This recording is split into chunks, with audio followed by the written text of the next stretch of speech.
Okey, Assalamualaikum dan selamat sejahtera semua. Hari ini saya akan menerangkan tentang bagaimana kita boleh memelihara udang hiasan ini. Ya, udang ini ialah udang cherry shrimp kategori Neocardinia ya. Jadi yang pertama sekali yang saya ingin terangkan ialah air ya. Air yang saya gunakan untuk mengembangbiakkan udang ini ialah air RODI ya, iaitu TDS dalam kiraan 7/11. Jadi kita boleh gunakan air pipe juga, tetapi kena guna anti klorin dan sebagainya. Bagi saya leceh lah, dan dulu pernah berlaku udang saya tidak berkembang lalu mati ya. Yang kedua, saya pernah guna air kowe juga, sama juga tidak berkembang udang-udang saya ni. Cuma selepas saya menggunakan air RODI sahaja, saya mendapat hasil udang-udang yang begitu banyak begini. Alhamdulillah ya.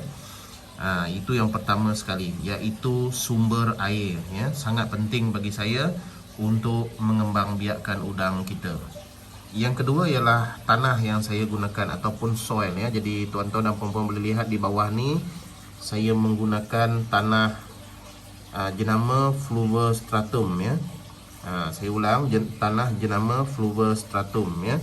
Dan di atas tu adalah pasir sikit saya guna, dan atas, yang paling atas ni ialah batu lava rock berwarna hitam ya.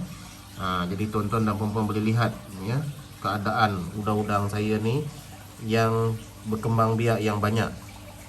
Okey, itu yang kedua ya, iaitu tanah atau soil yang saya gunakan. Yang ketiga ialah tumbuh-tumbuhan yang saya tanam untuk tempat pembiakan udang-udang saya.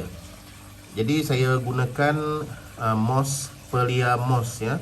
Jadi kita boleh lihat di hujung sini ya, Pelia moss ni bertindak ataupun berperanan sebagai tempat udang-udang ni berlindung ya, lari, dan juga untuk mereka mengawan ya. Itu dia tadi. Jadi bila ada Pelia moss ni, udang-udang kita akan rasa selamat dan proses mengawan itu akan kerap berlaku ya, dan insya-Allah akan ada banyaknya udang-udang generasi baru yang akan dilahirkan. Itu yang ketiga. Yang terakhir sekali yang saya ingin tekankan ialah peranan makanan ya. Jadi kita boleh lihat di sini, ini adalah daun pokok ceri ya yang saya gunakan. Pokok blueberry ya. Ini boleh didapati di mana-mana lah ya, dapat di banyak-banyak tempat.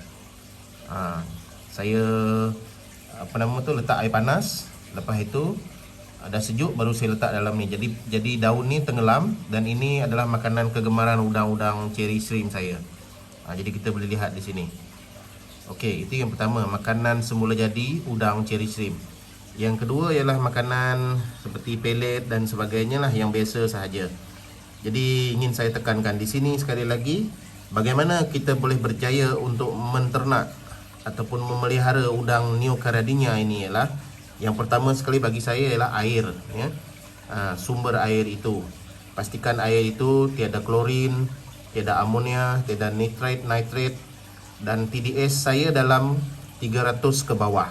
Yang pertama. Yang kedua ialah peranan tanah atau soil yang saya gunakan ya. Soil Prubastarum yang saya gunakan ini mempunyai kadar pH yang rendah ya, tapi tidak sangat rendah ya.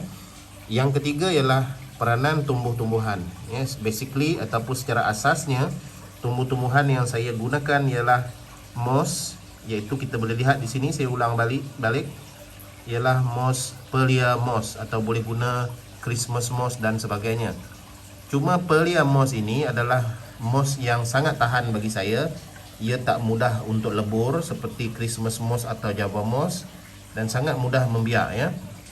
Kita boleh zoom sini, kita lihat ya, Pelia moss saya ya. Daripada hanya segumpal, sekarang boleh lihat betapa banyaknya Pelia moss saya. Okey, jadi saya tambah juga dengan Anubias, Bucephalandra dan sebagainya lah untuk tumbuh-tumbuhan ya. Jadi ini boleh mewujudkan ekosistem yang baik untuk udang-udang saya. Dan yang terakhir ialah makanan. Ya, makanan itu adalah sinking pellet ataupun pellet yang tenggelam yang saya bagi ya. Boleh buat sendiri, homemade, ataupun boleh beli dari kedai ya. Ini adalah assassin snail. Jadi bila terlalu ramai, terlalu banyak udang-udang kita di sini, maka kita tak perlu risaulah kalau diganggu oleh ikan ke, snail ke dan sebagainya ya, kerana jumlah populasi udang kita ni dah terlalu ramai, melebihi jumlah pemangsa ya. Bonus ialah apakah pump yang saya gunakan ataupun filter yang saya gunakan. Okey, saya hanya menggunakan sponge filter ya. Filter sponge ya. Jadi aquarium saya ni bersaiz 2,5 kaki. Jadi saya guna 2 sponge filter ya. Sponge filter ni untuk pengudaraan, dan juga dia punya sponge ni boleh membiak bakteria ataupun makanan kepada udang-udang saya. Ini dia ya. Sponge filter.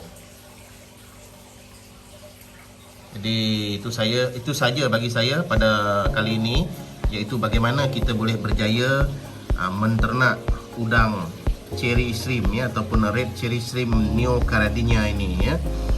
Sekian, terima kasih. Assalamualaikum.